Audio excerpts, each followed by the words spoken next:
At that point, the suspect has one chance left to keep this from turning into another fight. All he has to do is let officers briefly detain him while they sort out whether he is the man from the bus. Instead, he immediately turns the contact into an argument about principle, rights, and being stopped for nothing. So once again, a simple command starts turning into a struggle because he refuses to cooperate with the most basic step. We're going to briefly detain you. You ain't about to briefly detain shit, because I didn't do shit.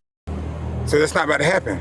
The officer keeps trying to explain it the same way. We are figuring out an incident. You fit the description. Help us out so we can sort it out. But the suspect is already too locked into fighting the detention itself. By then, the officer is openly warning him that if he does not cooperate, force is coming next.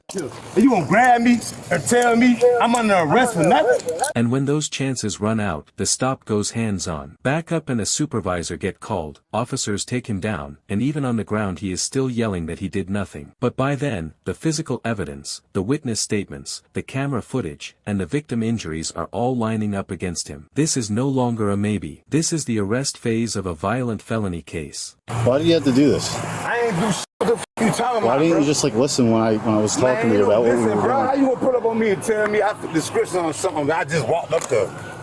You think I would just make that up? And the source text gives the final legal landing point. It identifies the suspect as 40-year-old Brandon Collier and says that after the bus attack he was charged with 2 counts of felony aggravated assault, 2 counts of felony aggravated battery, felony exploitation and intimidation of a disabled adult or elderly person, felony second-degree criminal damage to property, and 2 counts of obstruction. The source also says that in October 2025, Brandon took a plea deal covering both this bus incident and a separate earlier case, pleading guilty to 1 count of aggravated battery, 1 count of aggravated assault, exploitation and intimidation of a disabled or elderly person, second-degree criminal damage to property, 1 count of willful obstruction by threats or violence, and terroristic threats. It says he was sentenced to 10 years in prison and 10 years of probation as a repeat offender, with no parole eligibility on the prison portion. The victims survived, but the source says they suffered serious, disfiguring facial injuries and a long recovery.